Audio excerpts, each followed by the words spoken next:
starting to open up. We're seeing more people enjoying, the parks, the beaches, heading out on the water, and also some sporting activities coming up now, like league cricket. So most of us remember to kind of protect our skin from the sun, but you also have to remember that excess sun exposure can put you at risk or put your eyes at risk for sunburn and kind of in the longer term, eye cancer, eye growth, and cataracts.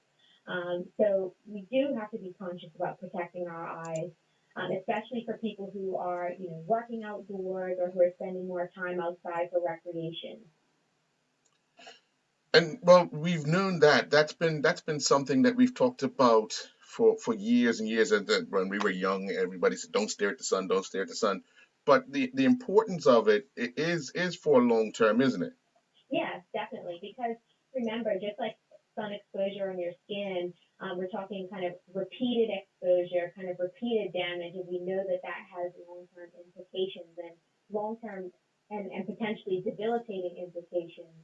When we're talking about our vision care, and our vision health. So as you say, it is very important.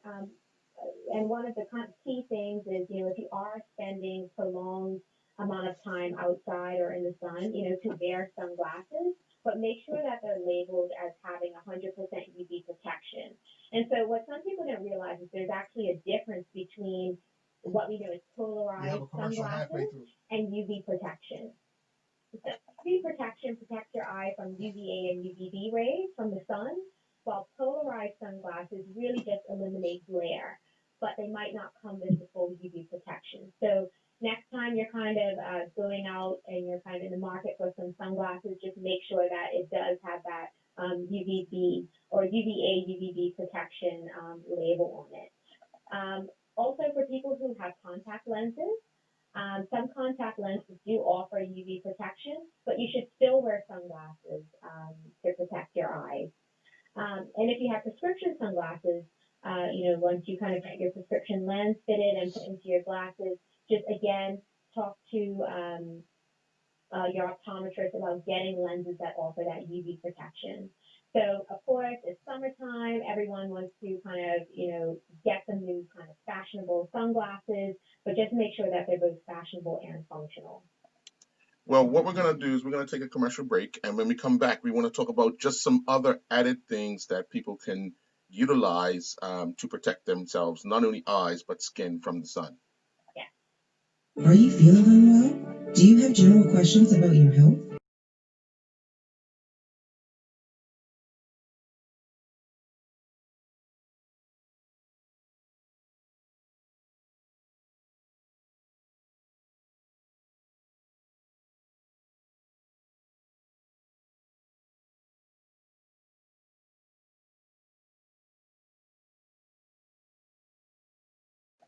And welcome back, Shakira. Not only are people needing to be aware of just their eyes, but it's also other things, especially sitting in the sun, even on a cloudy day. As long as the sun's beaming down on you, you have to take that precaution as well.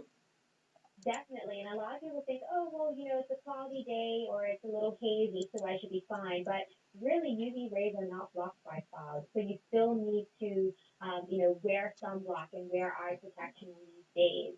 And also keep in mind that if you are, on the water or at the beach or even just around any other reflective surfaces such as, concrete, glass, or metal, these can also increase the sun exposure to your skin and to your eyes. So you do need to be cognizant of that. But certainly on cloudy days, you still are at risk for UV exposure and sun damage. When one reflects on when they're out on the water, or even like you said, in different places, when that sun hits the water and there's a glare, you often put hand up over your eyes to kind of protect it, and you still need to make sure that you do take that precaution, because it that long term effect, you might not notice it when you're young, but as you get older, those things do affect the eyes. And that leads me to another important the importance of getting your annual eye exam. So annual eye exams are not only to kind of, gauge your vision, but they can also diagnose, or they also diagnose certain eye diseases. So, for example, if you have growths on your eye or, damage to your retina, that's why it's so important to get those annual eye exams, especially as you're getting older, so that if you do have eye disease, your vision might be fine, but if you do have early eye disease, it could be caught and treated as soon as possible. When you were saying that, kind of you're on the water, you put your hand up to kind of block the glare. Also, another recommendation is to wear a hat. So hats actually function, in two ways. It protects your face and your ears and your neck and your nose from sun exposure, but it also kind of minimizes the glare and minimizes that kind of sun exposure to your eyes. So when you are out and about, making sure that you have your sunglasses and a hat. Of course, a broad brimmed hat is best. Protect your eyes as well from direct sunlight. When recommending how often people should have their eyes checked, would you say it should be um, twice a year, or by the doctor's advice? Well, first, it should be by your doctor's advice. So, next time you go for your annual health check, just talk to your GP about whether or not you have had any changes in vision. Usually they will recommend that, if you haven't had an eye exam in a while, to certainly do so. In terms of coverage for annual eye exams, usually those are, on a year-to-year basis. So, in most cases, people have provisions to get an eye exam every year. But I want to say that there are people who may have certain chronic conditions, such as, diabetes or hypertension, that do need to take special care with their eyes. So they may need to see an eye specialist a bit more frequently, depending on their needs. But of course, your primary care provider should be your first stop for that advice. What when one starts to struggle with eyes, obviously we're both not doctors, but you can offer some advice. People start seeing spots and so forth. When should they take that very seriously? Well, I think that if someone has any kind of significant change in vision, they need to go and see. They need to see a care provider immediately, because you want to make sure that you can diagnose and treat these things as soon as possible. You don't want to leave it to a point whereby um, you have a significant change in vision, or even if are putting yourself in danger. Say, for example, if you have a manual job where you're operating machinery, or your vision is very important to doing your work.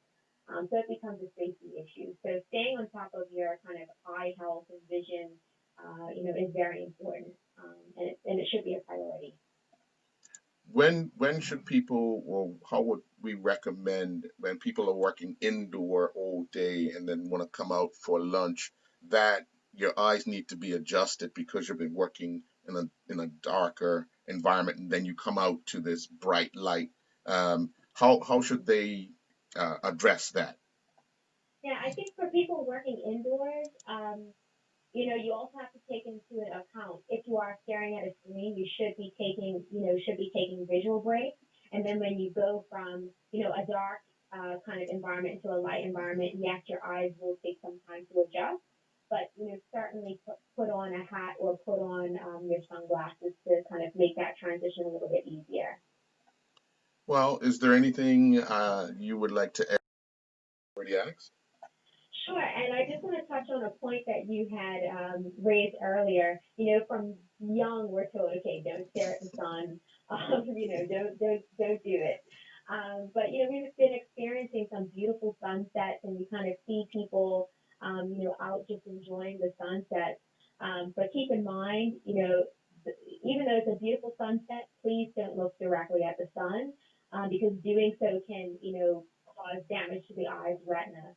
So if you are out and enjoying a sunset, don't look directly at the sun.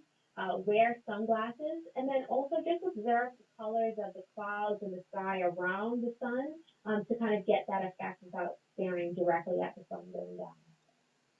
Well, Shakira Warner, I want to thank you for your time, and we look forward to speaking with you again in 2 weeks. We look forward to the Argus Group's advice on whatever topic it is, and we look forward to speaking with you again in 2 weeks' time. Thank you, Earl, and of course, it's always a pleasure.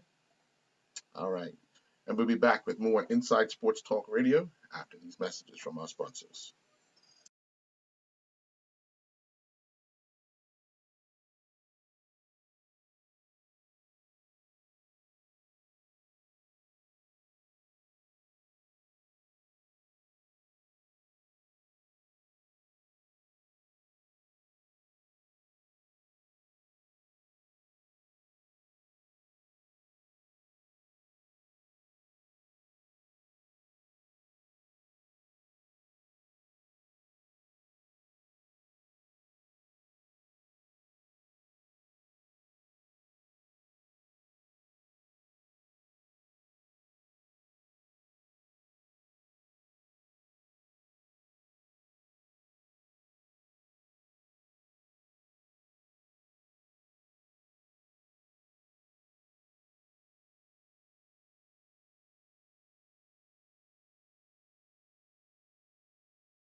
Talk Radio with Ian Rollins and Earl Mason. And welcome back to Inside Sports Talk Radio. Joining us on the line now is Mr. Dave Cameron, who is running for the position of ICC president.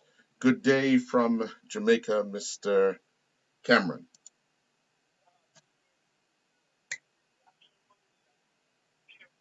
And it's actually an independent one. So I just wanted to make that comment. But good morning to you and all your listeners in Bermuda and all over the world.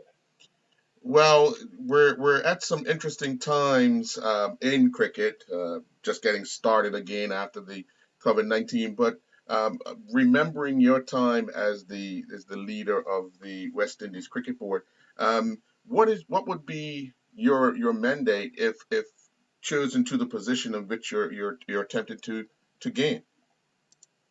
Well, again, it's really about change. World cricket has grown and has survived for well over 100 years. So my job is really how can I galvanize.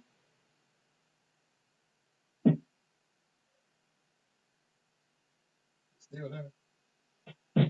Went on. Okay. Well, we are going to try and get Mr. Cameron back on the line. Obviously, he's looking to take up a position at the highest level in cricket, one which when he was leading the West Indies Cricket Board, he was one of the ones helping to ensure that the Americas region had the opportunity to play amongst the West Indies and in their tournaments as well. So we really want to be able to get his opinion on where we can go globally, where we can go regionally, um, what was done during his tenure as the president of West Indies Cricket, and looking forward to what we can expect. Um, we're working to get him back on the line because I think it's really important that we do hear from him as well as giving him the opportunity to have a say. We have Mr. Cameron back on the line. Mr. Cameron, again, you were talking about what you can do if given a position. Really, again, understanding world cricket and the crossroads that we've come to. Cricket is thriving worldwide, but most so in three geographies of the world. And how do we use those strengths in those areas to actually grow the world of cricket? I don't think enough effort has been spent in really calling to the very difficult issues and having a discussion at the board, at the ICC board. Certainly that was something that I was doing, and I've written a couple of papers to the ICC highlighting that the economics of the game needed to change. And then once that is done, then we need to look at playing conditions, etc. And how do we really grow the game so that we can have, like football, 200 and odd nations a part of the organization. We noticed a lot of change, especially in our region, how the direction has changed. But we look at the other regions, how they are assisting their associates to play more high level cricket and so forth. Is this something that we're doing globally to ensure that everybody comes up together and it even makes the sport a little stronger? No, no, absolutely. You know, sports is one of the things about sports is that sports demand and requires competitiveness for people to watch it. And so if you only have three strong teams versus the rest of the world, it doesn't make for a good sporting event. And so we need to figure out a way to let everybody grow and compete. And that is one of the reasons why domestic cricket has surpassed international cricket in terms of commercial value. Simply because you can have the best playing against the best, and that's what people want to see, irrespective of where you're from. Find ways to ensure that we grow together. We're never going to be equal. You look at rugby, they have grown tremendously over the years, and the stronger teams have always remained strong. But you have, smaller teams that are coming through and challenging them. Now, the whole idea is that when you look at cricket and the current situation, we've had Canada was in the 2007 and 2011 World Cup. Where are they today? We had Kenya there as well. USA Cricket has not been able to get into the World Cup, and they played in T20. So how do we grow not necessarily countries, but regions, and then have the countries in those regions grow. Those are some of the hard discussions we need to have. And it's not just about allocating money or sharing the money. It's about strategic decisions about where to put money in order to grow, so that collectively we can all benefit. During your tenure as the president of the West Indies Cricket Board, your organization helped to ensure that the associates in our region formed a team together to play in the West Indies Cricket League. A lot of people were not happy with that because they felt that you needed to take care of the West Indies first. They were going through so many things on the field. Was Is that something that the region must understand, that without helping the associates become stronger, the region will remain kind of on the weaker side? Absolutely. And again, it's interesting because even I'm speaking to you, you're in Bermuda, and as small as Bermuda is, and we'd like to say that it's how small and whatever it is, it's a much stronger economy than most of the Caribbean.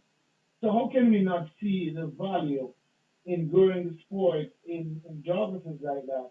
That will then overall help sponsorship opportunities, etc., for West Indies and grow the sport within our region. So I make no apologies for that. And I would do it again. And I thought it was a very good experiment, and I really hope that Cricket West Indies continues it. Again, Asia has Asia Cup, which has been very, very successful, and that's how they've been able to bring on Afghanistan, and Malaysia and those countries, and I can't remember the other team that's been doing very well in Asia. Yeah. But that's how you're going to be able to bring on the sport, and that's what I'm saying. Right now, the Americas is a massive opportunity. And I make a distinction between America and the Americas. I'm talking about Central America, South America, the Caribbean. Huge opportunity. Untapped market for women, girls, T20, which is what American sports is all about. What's the strategy to get cricket being played in this region and therefore growing the sport globally? I have a view that we need to bring what Asia has done, we need to bring Asian investors into the region to help to grow the product on this side, and therefore all of us will benefit. When one's looking at things, how we can collectively grow. Obviously, in this region, everybody has their opinions. Everybody has their decisions on whether or not to let outsiders in, and we can grow the game itself. But the importance of sitting around the table at the highest level, how do we get that message across that what if you're doing something good over in Asia or you're doing something good over in Europe, then we should all be sharing information and help everybody come together as opposed to we just want to be strong in Europe, we just want to be strong in Asia and forget the rest. Well, I would say to you, my friend, is exactly the reason why there's IMF and their World Trade Organizations and all these global organizations. Most countries and most individuals think about themselves and home first. And so therefore, if there are no challenges by me, why would I Speakers need to lining look up. at Speakers lining up. the rest of the world? And I think that is the set of eyes that I bring to world cricket, understanding what's on the other side, understanding the challenges small economies like the West Indies have, and how do you negotiate, communicate, try to show the rest of the world that there is actually a better way that everybody can grow collectively, and you're not necessarily taking away from one to the other.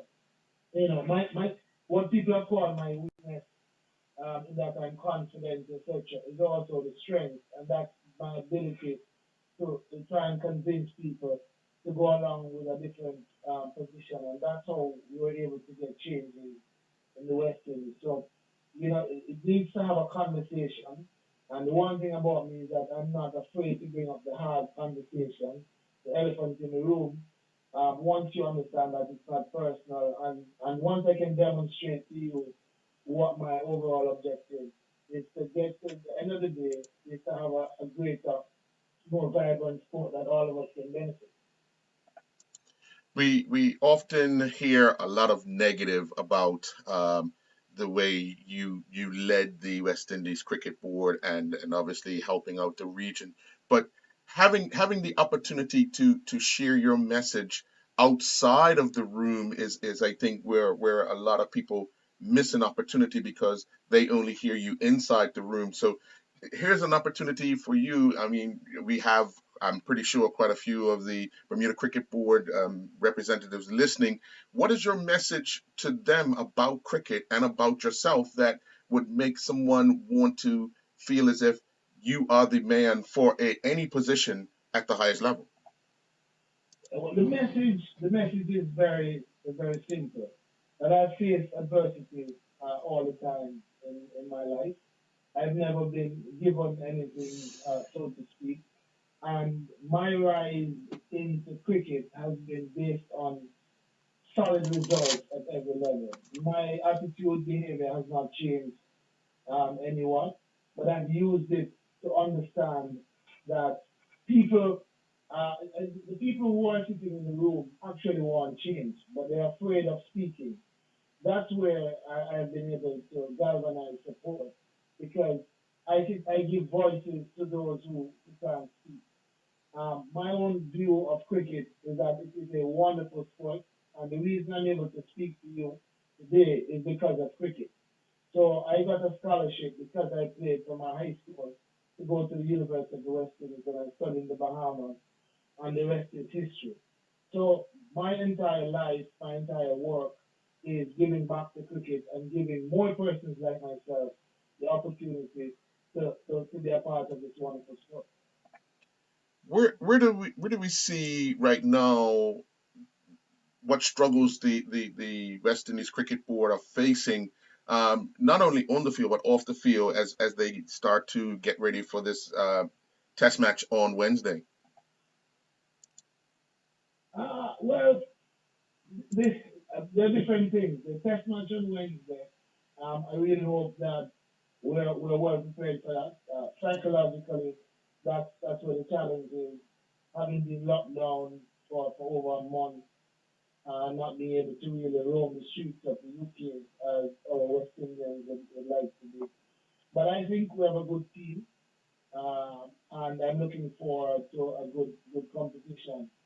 On the other challenges that Western Cricket Board face, they're no different from the challenges I faced when I was there, in that the overall economics for world cricket has not provided us with enough funding to be able to sustain our programs.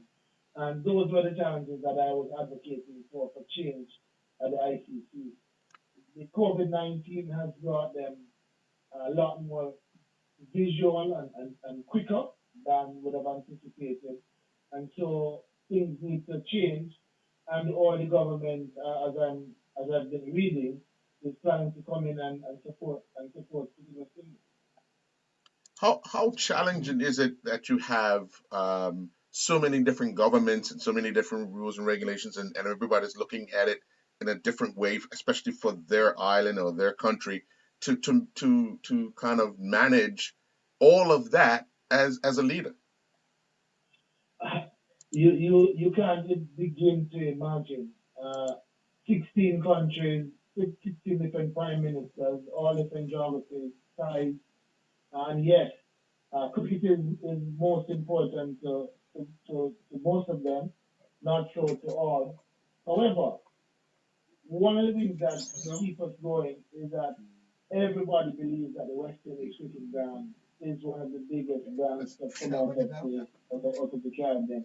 And so what I did, I focused more on the commercial reality of what we're trying to build rather than getting into the social side of things. And I think that is where myself and some of the prime ministers parted company. And I step back a little bit to point out to you that today, LEAT has been dissolved, which is a government-run entity. University of the West Indies is in trouble. Again, institution set up and managed pretty much by government that requires contribution. And it's not because the government don't have good intentions, but when you're trying to run an organization in this day and age, with along the line of a social order without resources, we're going to find ourselves in problems. So while I try to manage the cricket from that standpoint, I also always have to look at the commercial responsibility and the commercial reality. So, for example, on an England tour, it's most beneficial to Barbados. And so we would negotiate with Barbados that they would support us in ensuring that they got cricket and that the economy in Barbados did well. I think that was fairly successful. Some may not agree, but again, we were able to raise the required funds to ensure that our programs continue. The simple matter is that the issue with West Indies cricket, like most things in the region, is a lack of funding. And going to the government with cap in hand, it's not going to work because all of our economies are struggling financially. So going to them with quick that benefits a few individuals who do very well, I thought was going to be a late man starter. And so we focus more on the private capital, so to speak, or looking at it from a commercial reality rather than from social angle. When you guys were working towards getting the Americas more up to date, because you mentioned it, Canada went to the 2007. The region always had two teams in, or of late, not so of late, but prior, we always had two teams, two associates, and the West Indies in the Cricket World Cup. How do we or how can we kind of get back to that? And make this region one that people kind of respect. Well, again, I believe that the World Cup world event should be done with through geography, through sub-regions. So we have the Americas, Asia, Pacific, Africa, and Europe. I believe teams should qualify out of that rather than having Canada qualify against uh, India, so to speak, or Bangladesh. If we're able to do that and achieve that, getting more teams into the World Cup, then we'll be able to get back to that. The additional thing is that we'd like to see cricket in the Olympics. It's something that's been on the agenda at ICC for a very long time and has not been progressed.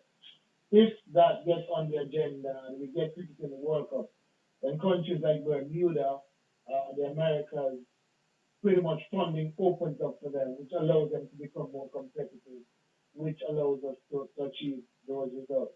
But the key to getting more teams in the World Cup is to really having more competitive teams because the broadcasters are demanding that teams need to be competitive. So we need to find a way to get better players, more competitive players in these countries in order to make the World Cup as profitable as it needs to be.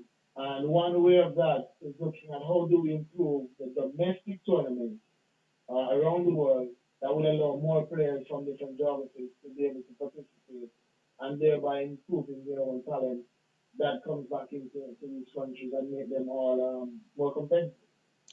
Well, we see cricket going to be in the Commonwealth Games, but they're doing a T10, I believe, yeah, in Birmingham in 2022. But I know the ICC and the IOC will be looking very carefully at that as how that plays out, because if they're going to do anything as far as getting into the Olympics, obviously we need to make sure that the countries that are hosting the Olympics have the grounds and able to host the sport. Absolutely. And that's one of the challenges we have that cricket, in my mind, I don't know if there's another sport that's as expensive as cricket. So if you're going to grow the game of cricket, we need to figure out as well how do we reduce the cost of cricket? How do we improve the facilities without really causing an issue with the quality of the game or the rules of the game? And so, for example, should we be looking at synthetic wickets in order to grow the sport? So those are some of the things that need to be discussed because unless we look at that, we're not going to be able to grow it as we would like to because as you know, cricket is the most expensive sport to maintain a park, a specialized pitch. The equipment is very, very expensive today.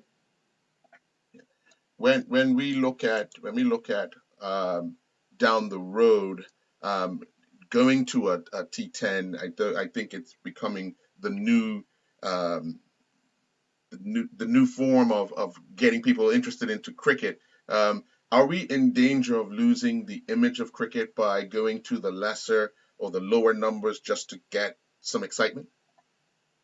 I think we are.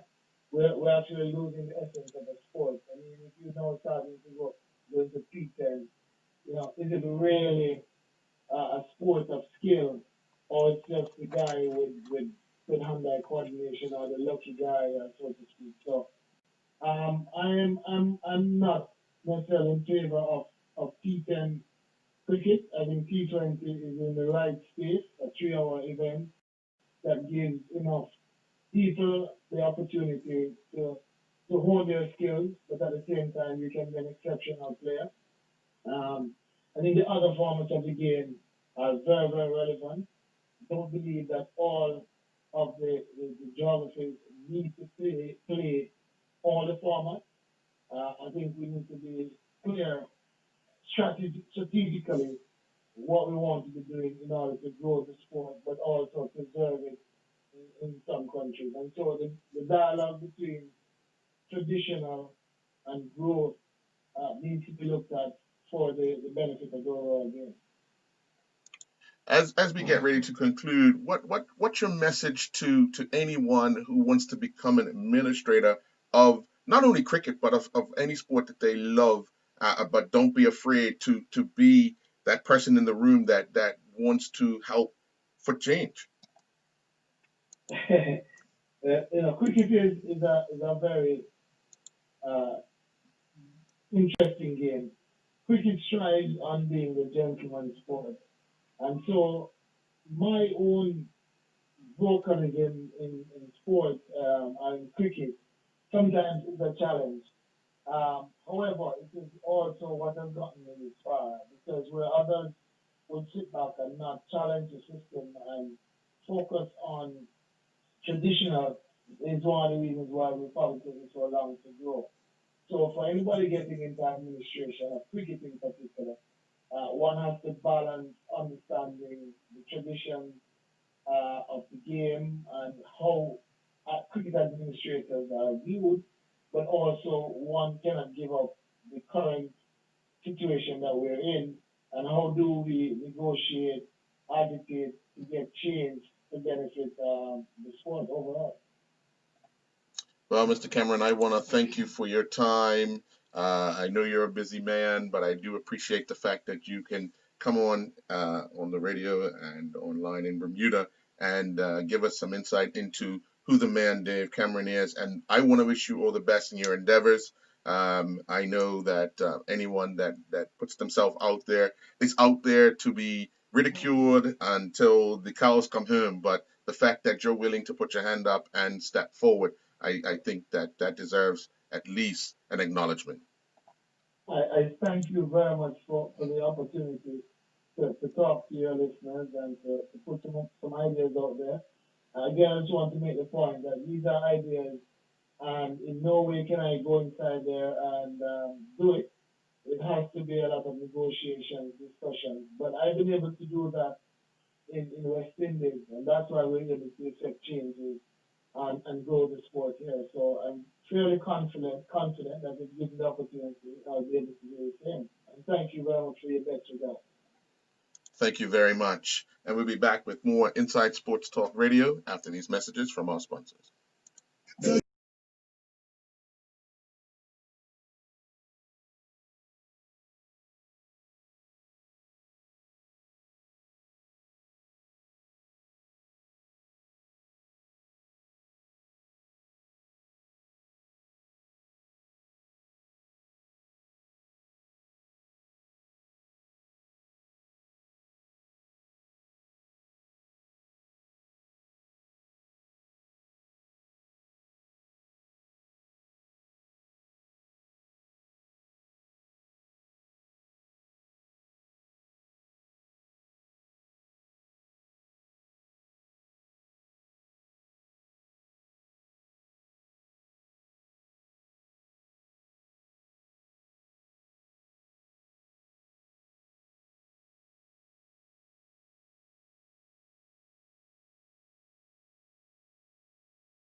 We now return to Inside Sports Talk Radio.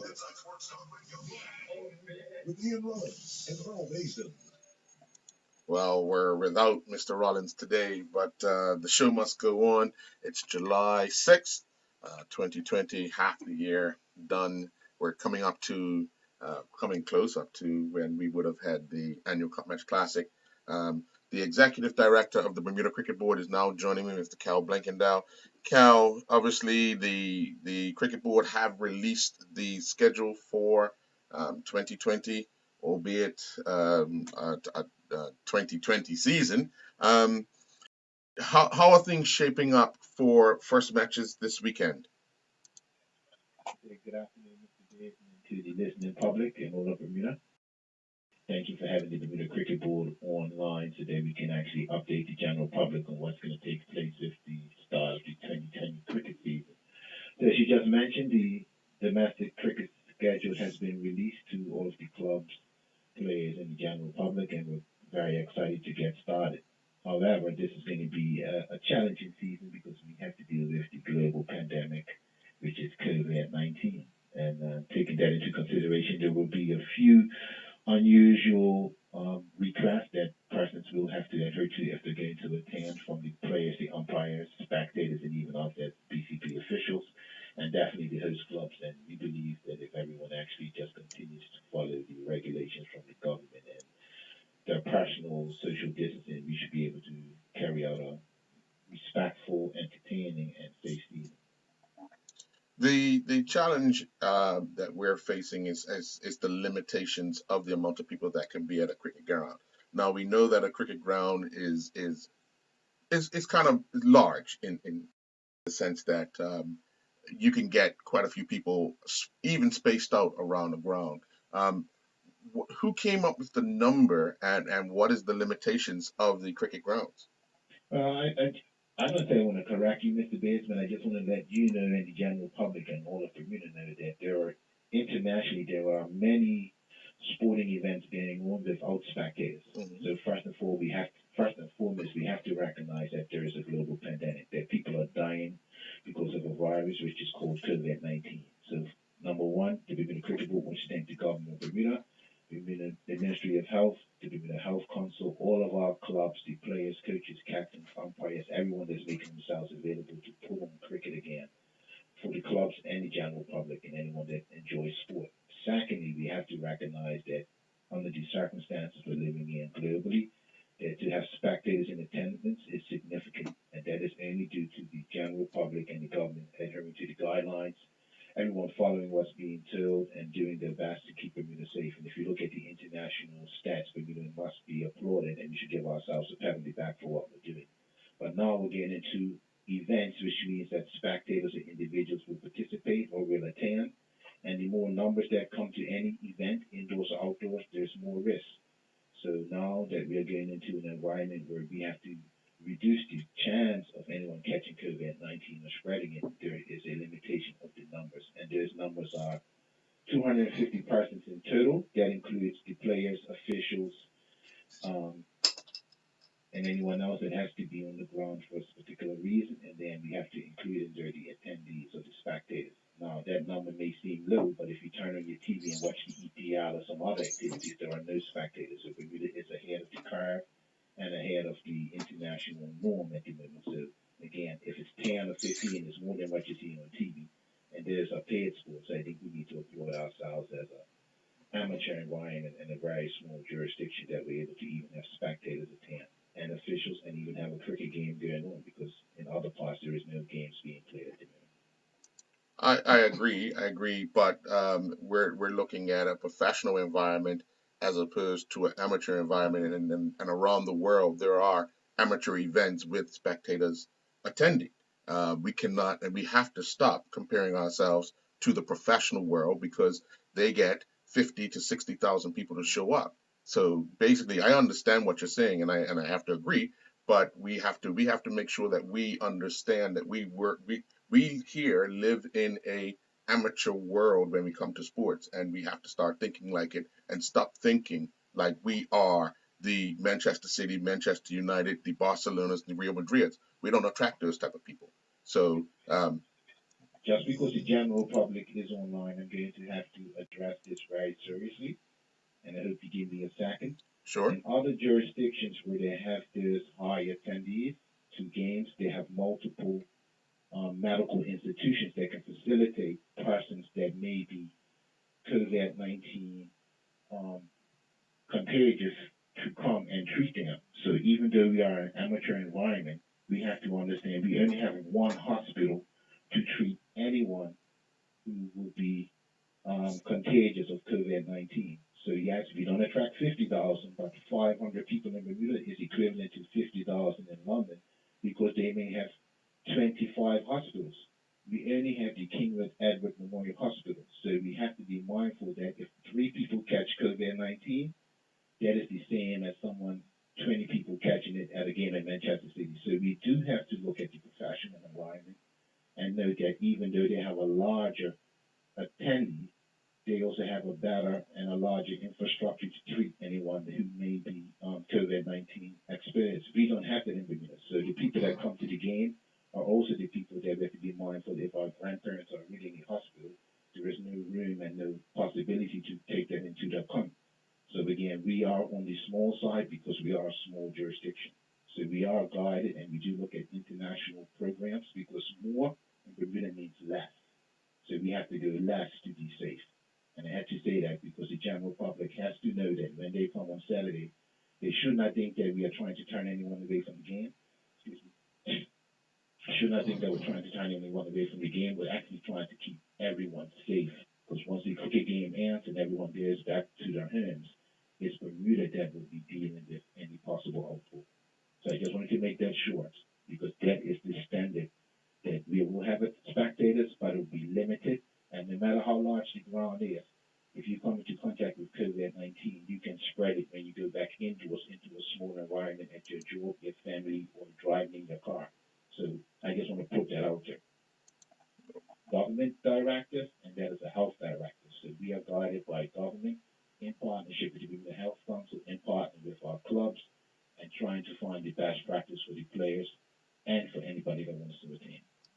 Okay, fair enough.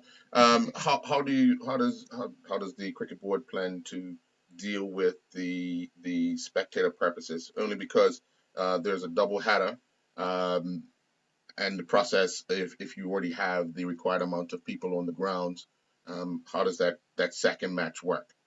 So it's quite simple. So anyone that attends an event, there's a total number of persons that can go into an event, and if the event is full, normally when you go to these activities or concerts, the gates are closed. So in Bermuda, we are in a small jurisdiction, so the number is 250, which will probably mean about 125, 150 people will be able to attend. It's not a large number, but again, we are living in some serious times at the moment. So we will, for the first time in many years, outside of Connie game and cup match, there will be a gate, meaning spectators will have to pay a fee of $5 to enter into the match. And because there is also the finances being collected, but also to make sure that we have a safety aspect at the gate for not only the monetary sum, but also to count the persons coming in and the social distancing. There will also be security. So once that number has been surpassed, the gate will close. Now we will do our best to also update everyone on social media.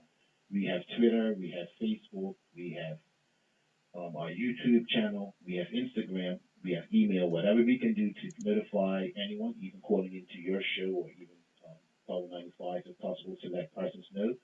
And also, we are trying, I'm saying trying because everything is a challenge. That means more individuals. So we're trying to possibly stream matches.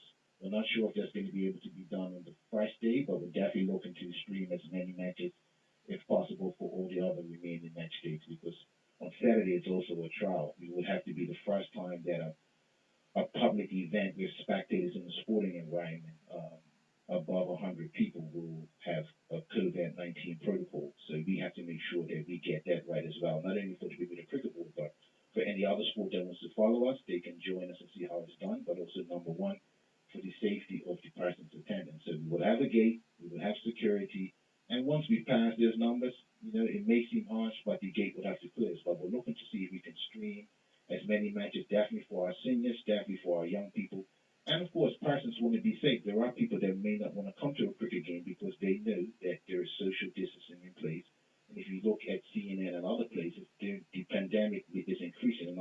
jurisdiction. So if tourists come to the island, we have to be safe as well. So we're trying our best to keep everyone safe so that we don't play one game. We can actually complete a season, not just for the Bermuda Cricket Board, but for the spectators. And that's where we are. So by asking everyone to arrive early, the gates will open up an hour before the game's supposed to start. The start will be 12 and 4 p.m. Arrive an hour early. Spectators would have to have a mask. They would have to carry a mask with them when they're moving around the grounds, according to government and Ministry of Health regulations. Social distance is in effect. Of course, it's 6 feet apart and no groups larger than 20. Those are the guidelines that we have in Bermuda.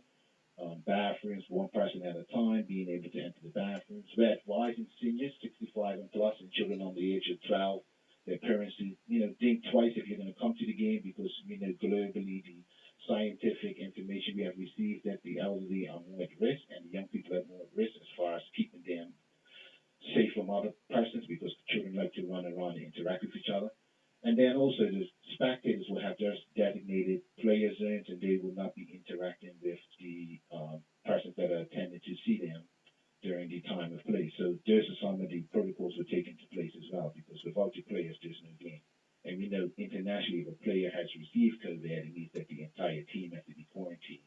And that's something that we're trying to avoid. So that's why the smaller numbers, more protocols, uh, match gate fees, trying to get the matches streamed, and just keeping Bermuda safe because this is cricket. If cricket is not more important than life and death. So if there's no spectators and we can play cricket, people are still alive the next day. If we have 500 or 1,000 people and 100 people catch COVID, then the entire island and the economy is put at risk. And that's what cricket is not going to do, and that's not what the Premier is going to allow. And we are just going to abide by all the rules and regulations to have a safe, fun, entertaining outdoor event, which is called cricket in 2020 during a global pandemic. Will there be temperature checks at the gate as well? We've talked to the Ministry of Health, and at the moment, the guidelines are not a must. The temperature checks will be held. We will have the devices available, so if it's deemed that, hey, you know what, someone at the gate sees it, but it's not mandatory since the opening of the island. I believe it was July 1st with the international flights coming in. It's not mandatory for us to have temperature checks. So similarly as you go to the supermarket or you go to your restaurants, it's not mandatory to have those temperature checks. How difficult was it to put together a season for this year? Only because not everybody was on board, not all the clubs. Um, it was difficult because at the time when we were thinking about actually playing cricket, the pandemic was at its height. I mean, height meaning there was a lot of uncertainty about how you can actually catch the virus. Would it be coming off the grass? There was no other activity going around internationally.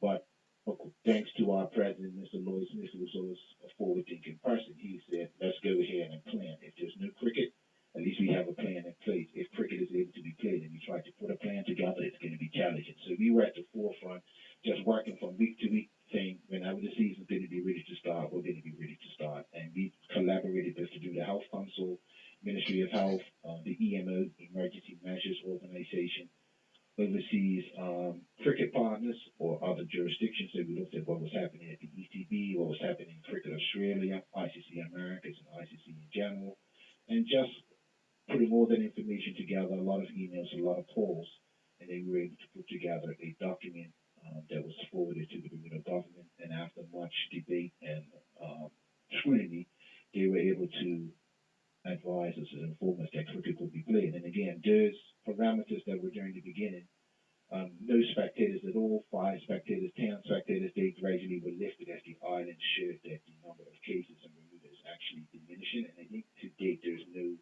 new cases, if I'm correct, according to the newspaper articles and releases I've seen from various government ministers. So at the moment, the risk is low, but to keep that risk low, we still have to be vigilant. So we can't have a Eastern County or a cup match atmosphere where people may want to come out now since they haven't been out for a long time, and they want to come to a social event outdoors. We still have to be mindful that there is a global pandemic. So, life is more important than any social activity at the moment.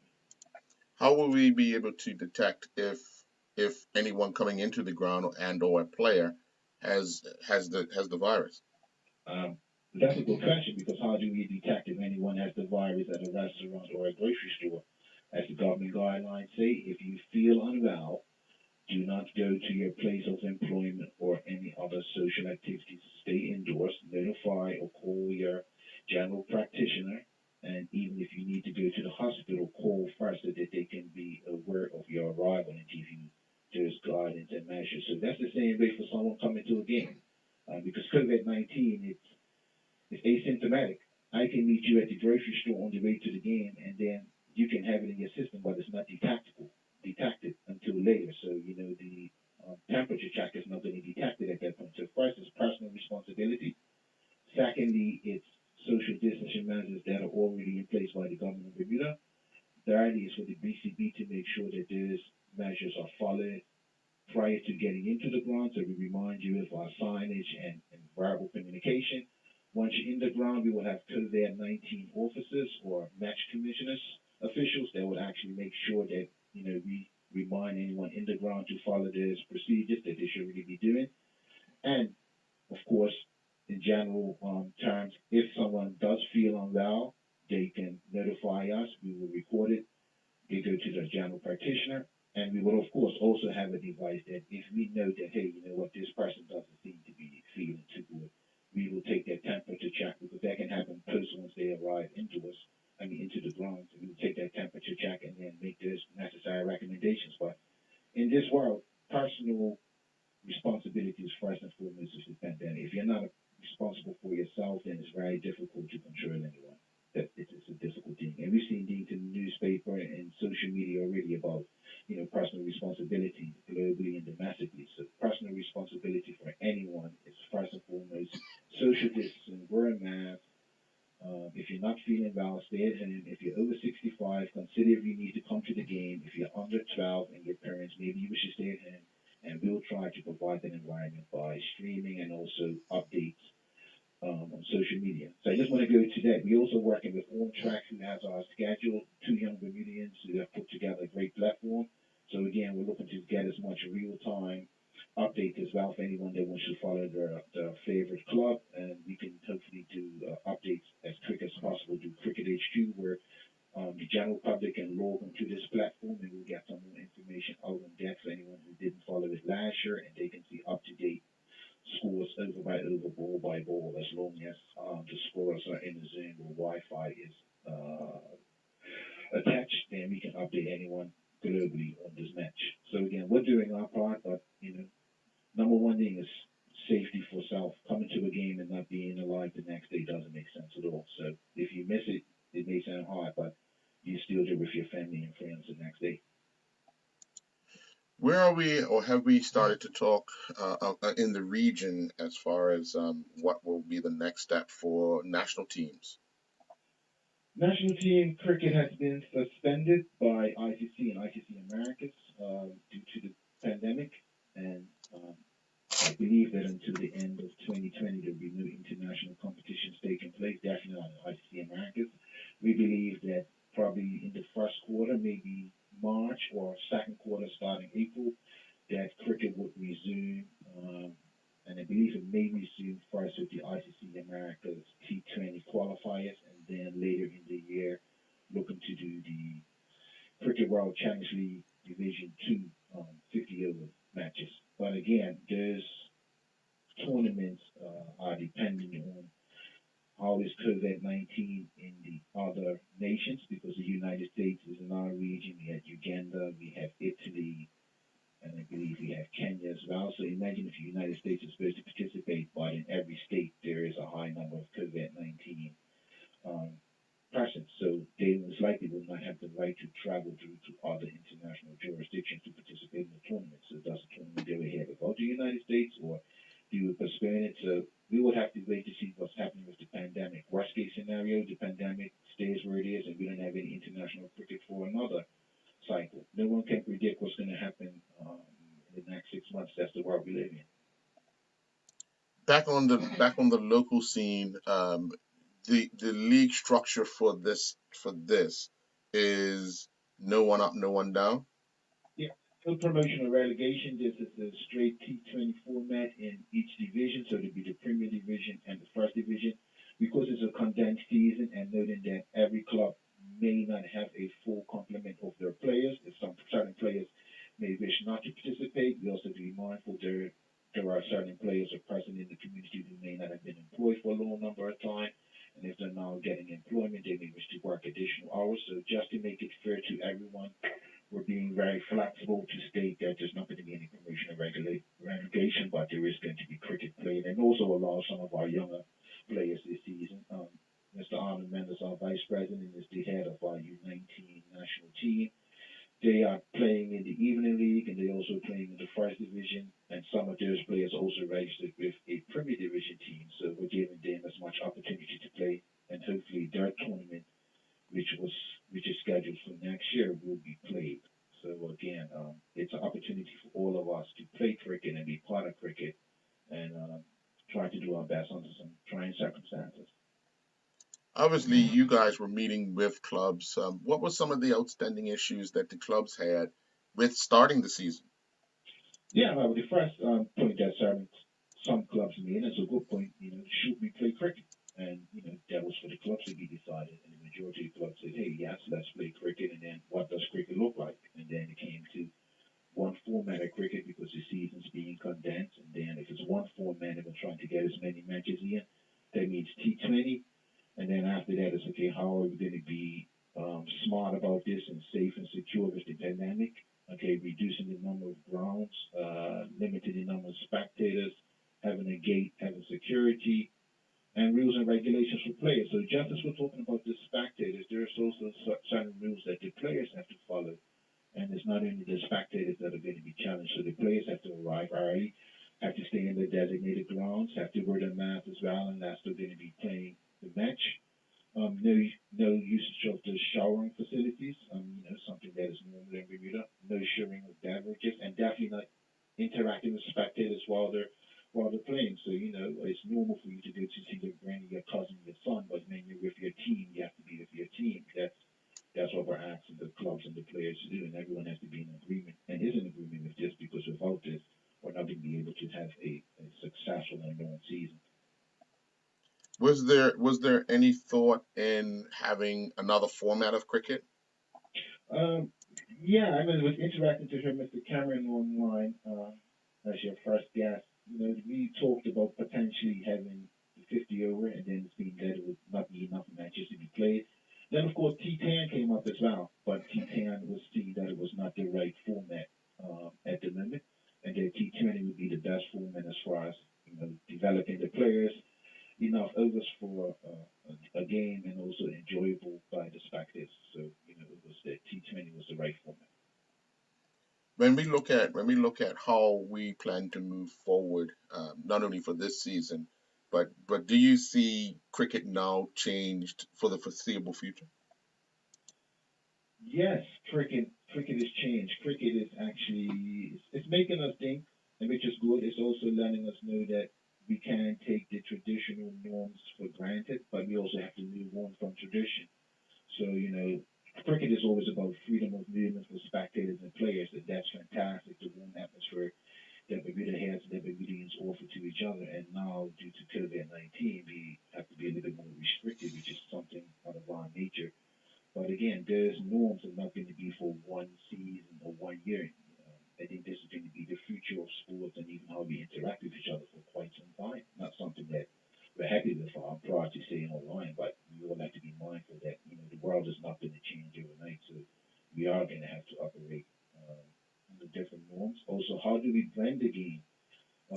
There may be less spectators, there may be less matches. So how do we market the game to the new generation that's now in primary school to play? And how do we keep persons that have been used to the longer format or even sometimes a more competitive environment with promotion relegations in 50 overs because there's never been promotion relegation in T20 recently. How do we keep them interested in the form? But for my personal concern is how do we keep the players and the coaches safe? Because without them, there's not a game, and they are going to be playing against each other week in and week out. But safety is always a risk. It's a risk going to the grocery store. It's a risk going to your work. But how do we minimize the risk for a sport and a game they love, which they're not being compensated for, but they play for the love of Bermuda and the love of the game and the love of the club and community. So they have to be commended and respected for that. What are some of the things that the board is looking to do differently? I know we've already talked about what you're planning to do for this season, but down the road you got to have a 4 or 5 year plan. What are some of the things that the board is looking to do to make it more exciting for the general public? I know that you concentrate a lot on the player side, but for the general public standpoint. Um, yeah, thank you for touching on 4 or 5 year plan. Prior to this, we were in the process of actually starting a 4 or 5 year plan. We have a shell already, which was approved by the ICC. But again, at this moment, to develop a 4 or 5 year plan for sport or cricket, it's difficult. I think we're going to get closer to a 1 or 2 year plan, if that, not being sure which way the world is going to go and how the game is going to develop. But I think what we're doing now, and after thanking Ms. Ray Jan Simons, who's our head of marketing and fund development, is to bring the game to the people, even though they may not be able to see the game. So we're going to have more releases, more social media updates, more short footages of events and clips, interviews, just keeping the game alive, even though there may be less cricket activity, there should be more activity as far as promoting the game and sharing information about the game. Not always about regulations, but about players, about formats, and fun stuff as well. So we're going to have to bring the game into the household on a personal handheld device, which is how the world operates on Netflix and all the other apps. So that's why we're on track. That's the start. All right, well, Mr. Blankendown, anything else I didn't ask you that you want to share with the public, and just a reminder of the rules for Saturday and Sunday of this week? Yeah, just want to thank you as always for allowing us to get the message out about cricket and sports in general. We want to remind the public that we wish to have you present, but for you to attend, safety is first and foremost, to respect any guidelines you receive from the individuals on the day, that you first of all take personal responsibility if you do wish to attend, and if you attend, like anywhere else on the island and globally, you must have a mask. You must maintain social distancing. You must refrain from being in groups larger than 20. Be mindful if you have to go to the restroom, that'll be one at a time, so you have to be patient and make your way there earlier.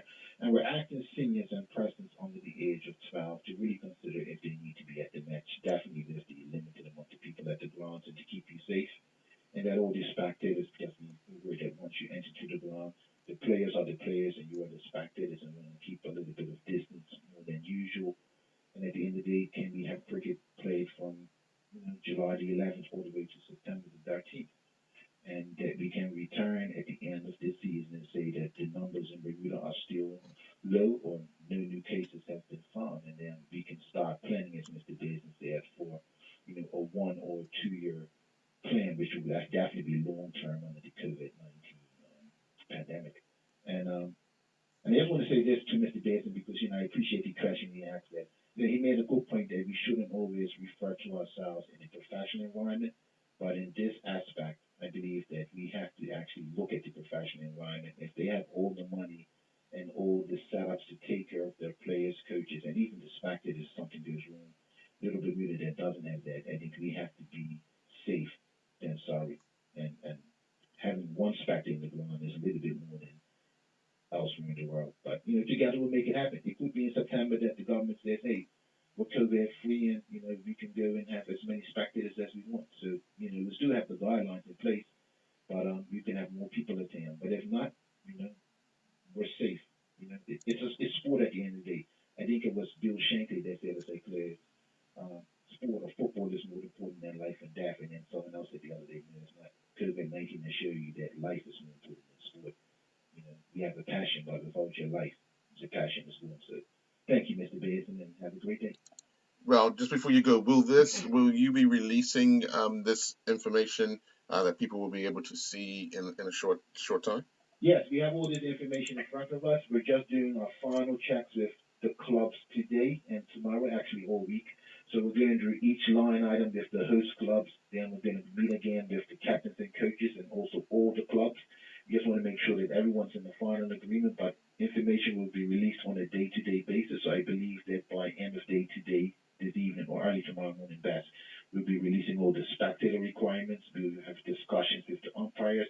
And then last but not least, we'll be releasing all the requirements that the players have to adhere to as well. But we're just making sure that everyone's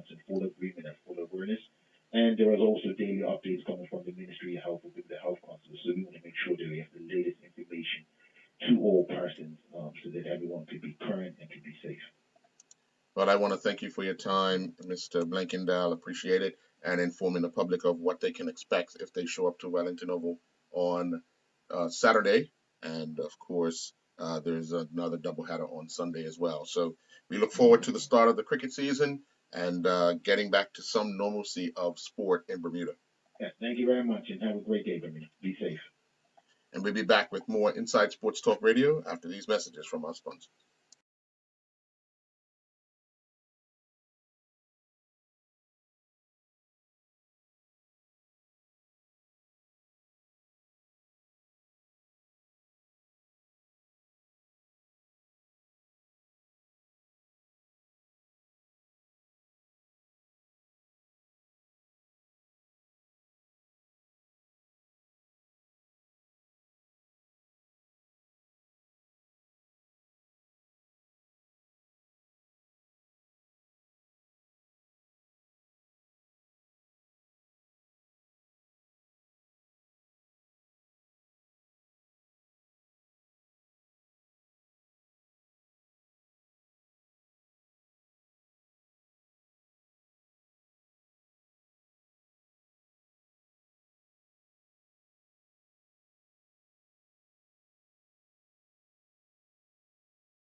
And welcome back to Inside Sports Talk Radio. Had three interviews thus far. Very, very interesting with the interview with Dave Cameron, giving a lot of insight as to his previous leadership as the president of West Indies Cricket and his assistance in ensuring that Bermuda, as well as the other countries in the Americas, had the opportunity to play in the West Indies Cricket League.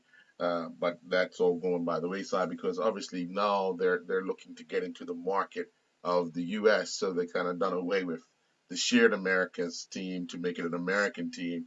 And then we heard from Cal Blankendow, the executive officer of the Bermuda Cricket Board, the chief executive officer of the Bermuda Cricket Board. He was giving some insight into um, the rules and restrictions for fans at the games that we get underway this Saturday at the Wellington Oval. Obviously, there's a limit of 250 persons at the grounds at any time. Obviously, once they reach the capacity, they will have to turn people away. He explained that it's not something they really want to do, but it's something they have to do under the guidelines in which they were given them, the agreement by the health department to have games and having spectators is also something that has been given the green light. So if everyone just abides by the rules, wear your mask, um, do the social distancing, stay away from the players have to respect the rules as well and understand that they're there to play a game and I think we can all get together and see the improvements as we go on. It's going to be a very interesting time for not only cricket but sports in general.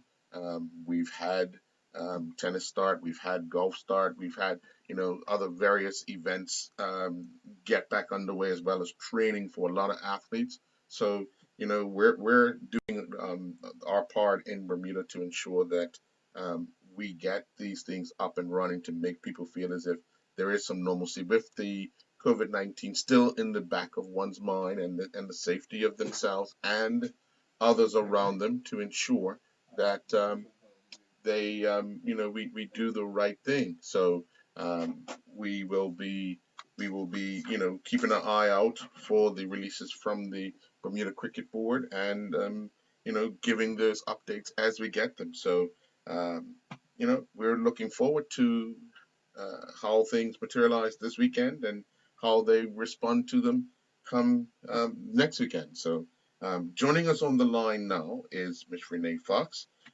She's a personal trainer, um, does her part. First of all, good afternoon, Renee. How are you? This is Earl. Yes, yes, yes, it is. Unfortunately, Mr. Rollins is busy today. Um, Afternoon to all of your your listening audience. How are you? I'm quite well. I'm quite well. Since well, you last spoke with Ian, you shared with the audience how important it was to stay on course with training during these challenging times. Personally, how was it for you during the times? Well, actually, for me, it was quite good. For me, I can honestly say I'm the type of person where I actually need exercise in order to maintain some sort of consistency and balance in my life. I work hard, I train hard, I um, have fun hard. So, it was a little bit easier for me. And I've been doing this for quite a while where it's kind of second nature. But what I did do or find that I had to do some adjustments because we were sheltered in place because working from home um, has its own demands. I found that I was doing a lot of flexibility training, a lot of strength training, some yoga, which is kind of different from what I've done before. But yeah, consistency is something that I guess, or consistency is something that is a big part of my life, I guess.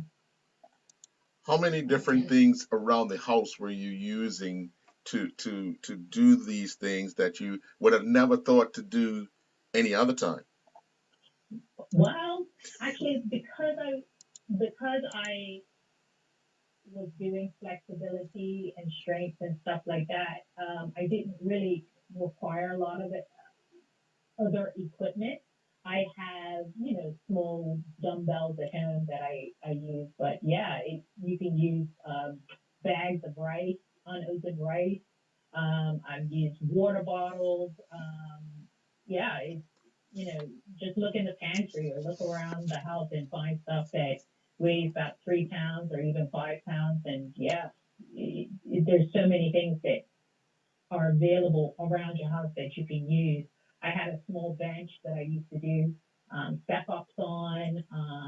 Yeah, so there's things all around the house that you can use. Got to be creative at times. For someone like you who is a personal instructor, um, and a lot of the time during the pandemic, it was a lot of things done virtually. How what was the response for your in for your use of talent or instructions? It was actually, it was great. The response was awesome. Um, it was definitely an adjustment on my part because I teach dance. So you're not able to see, when you're looking at a video screen, you're not able to see the whole body. And that because I do a lot of group fitness, so, I'm in my living room, kind of like shouting at the screen. It's not shouting, but trying to get everybody motivated through the screen, which is an adjustment, a huge adjustment. However, um, what I found great about it was the commute was awesome. I was literally able, it was like 5 steps from here to my living room, and the response again was very positive. People enjoyed it. People loved the fact that they didn't have to travel far, that they could wake up on a Saturday morning, hop out of bed, and turn on their computer. So I actually found the response really, really, really, really positive, and it's definitely something that I foresee continuing going forward. Yeah, and also like with working moms, working parents, and people working, it was great. People don't have to make arrangements for after school care. Oh, I can't go because I've got a cart, so and so to football practice, dance practice, whatever. Like I said, it was good. So all positive responses for virtual training. With the convenience of virtual training, can you see that being the norm for the remainder of the year, being that it makes it more difficult to have so many people in one place?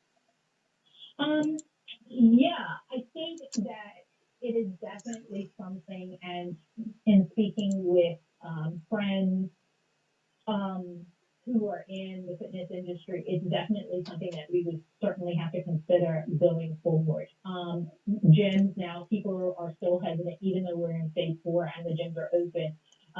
I see that there are a lot of gyms now offering virtual training where you can even go to the gym, but still, because of the class sizes, you're not able to, be at full capacity. So virtual training is definitely something I see going forward, and that will be quote unquote the new norm going forward.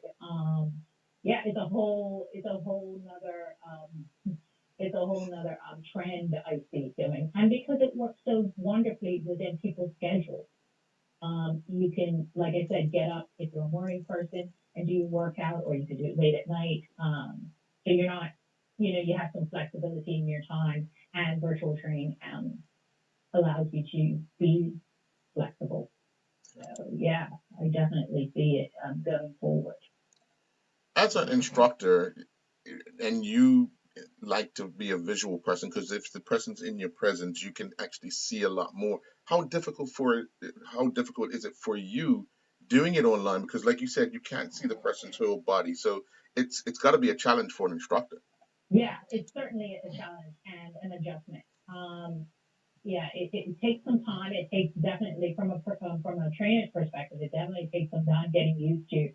Because what I found was that you have some participants that would come to class virtually, but then turn their screen off. So you don't see them.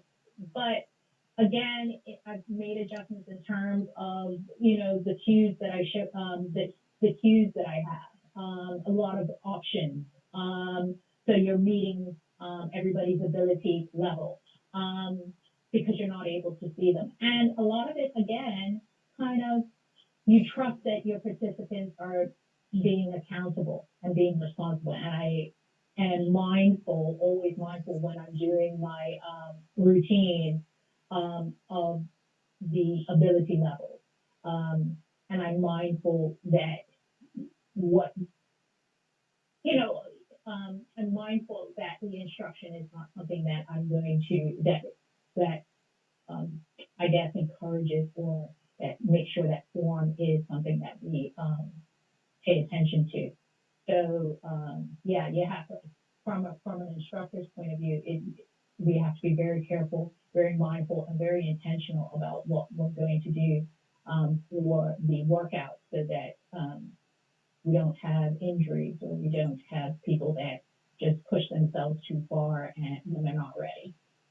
From your perspective, can you look at someone and see that they're struggling with either the routine, or just having that depression of being stuck at home, being confined to an area, and if so, what advice are you giving?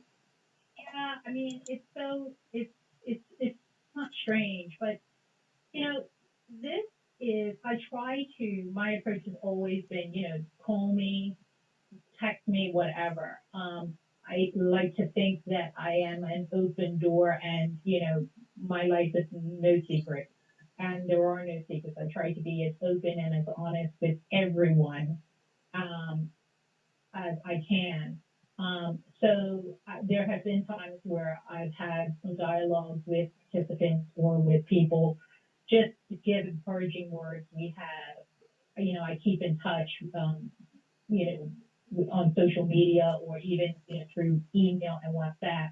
Just encourage people because I know what it's like. I mean, this last week, it rained pretty much every day and you're inside every day and that does affect people's motivation. So, if it was to reach out and say, hey, girl, like, what's going on today? Or, you know, um, let's do a workout together. Um, I know that you're not, and with fitness, you're not going to have every day where you're 100%. So I told the participant the other day, this is a journey. It's not a destination.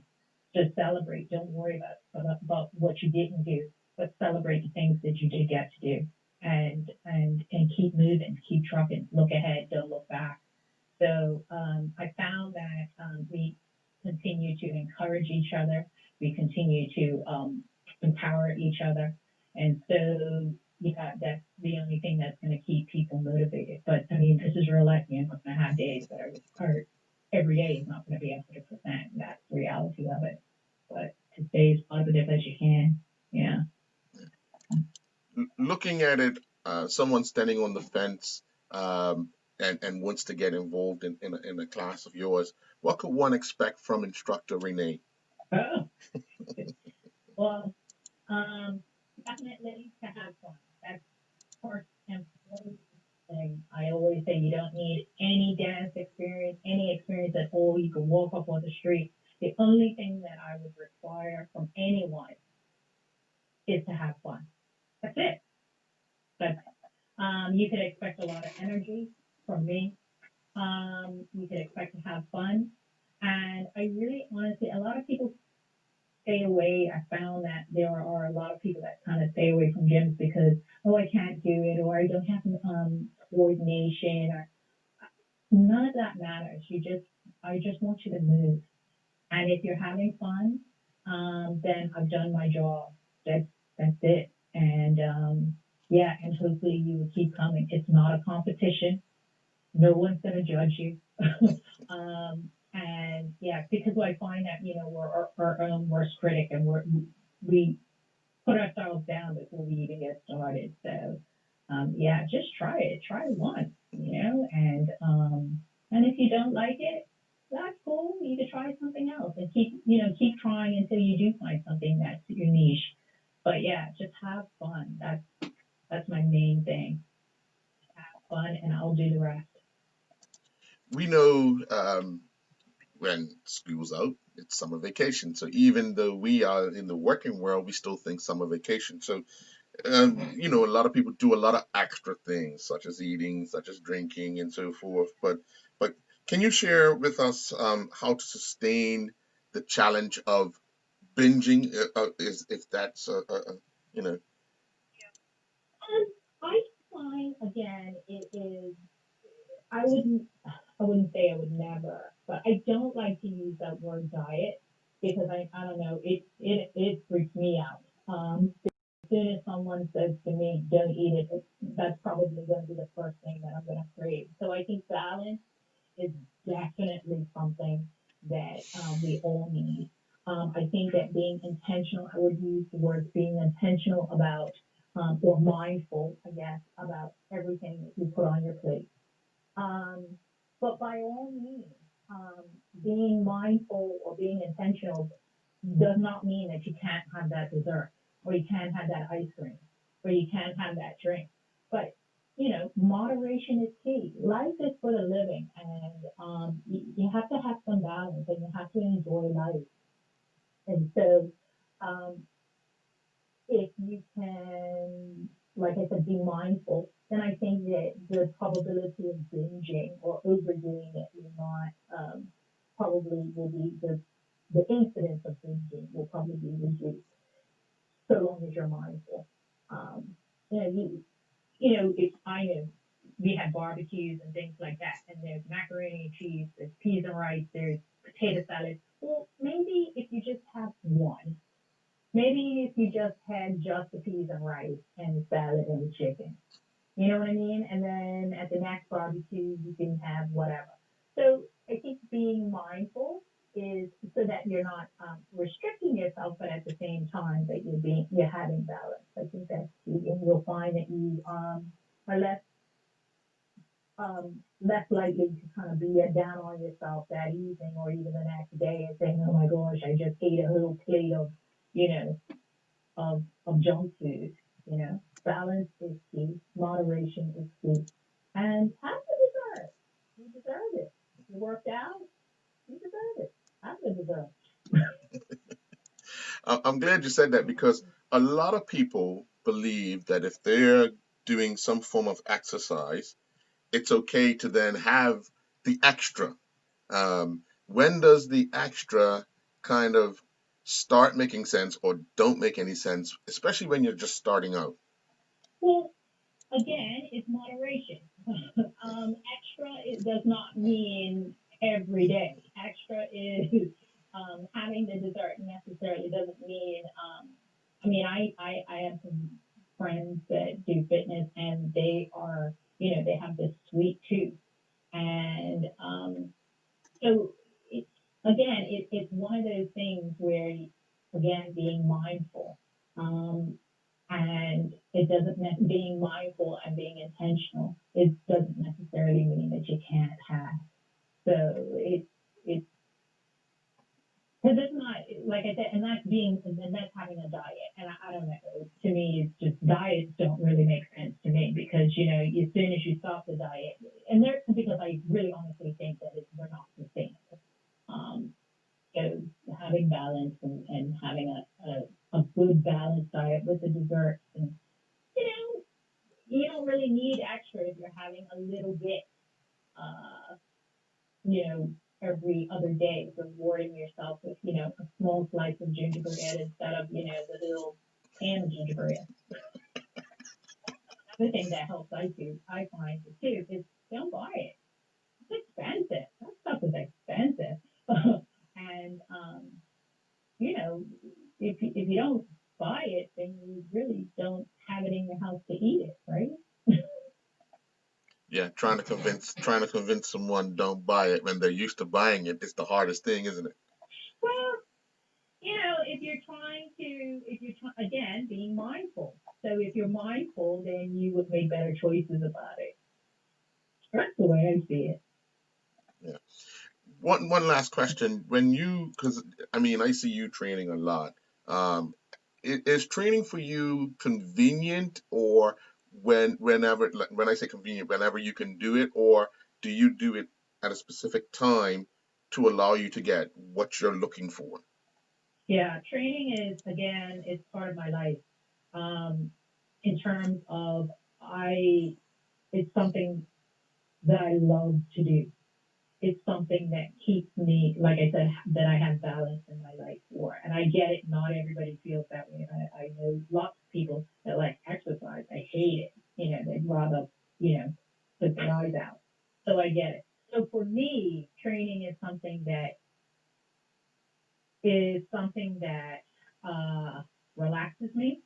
I know that sounds very strange to folks. But a good workout kind of relaxes me, kind of balances out a good stressful day.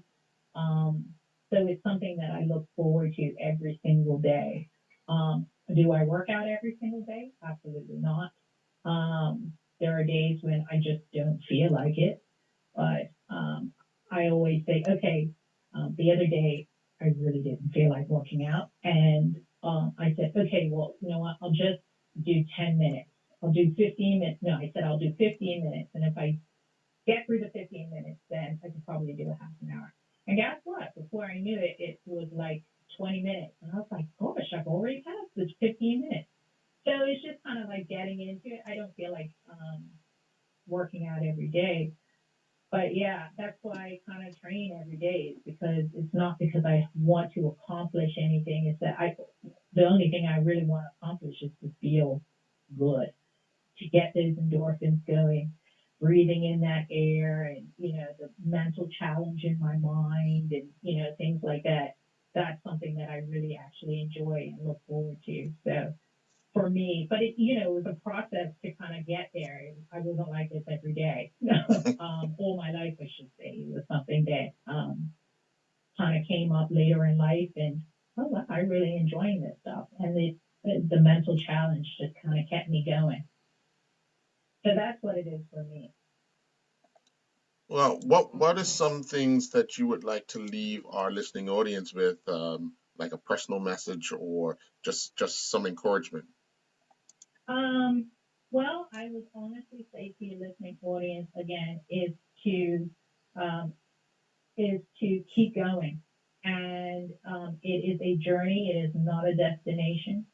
Um, you're not going to lose 10 pounds in a week, um, but if you just stay consistent, put one foot in front of the other, and keep going, then you will get some results. And do what makes you feel good, and the rest will fall into place. It doesn't make sense to do something or to be consistent with something if you hate it. But if you make it, if you have fun, if you're doing something that you enjoy, the rest will fall into place. And every day it will be. Not every day is going to be awesome.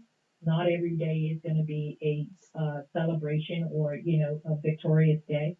But if you can find small things to celebrate, then go ahead and celebrate it. Because yeah, it's part of the process. It is the process. And don't believe all those new trends and things. But it's the same things that you learned a long time ago. Nothing's changed. So yeah, so just stay to the wicket and stay positive, and keep moving for your listening audience. But yeah, the moral of the story is keep going.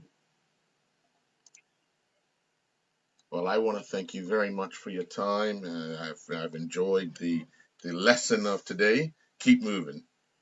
Uh, It was great talking to you, and thank you so much for including me in your talk, and thank you to your listening audience again. all right. That was Renee Fox. We'll be back with more Inside Sports Talk Radio after these messages from our sponsors. Inside Sports Talk Radio has been brought to you.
Inside Sports Talk Radio.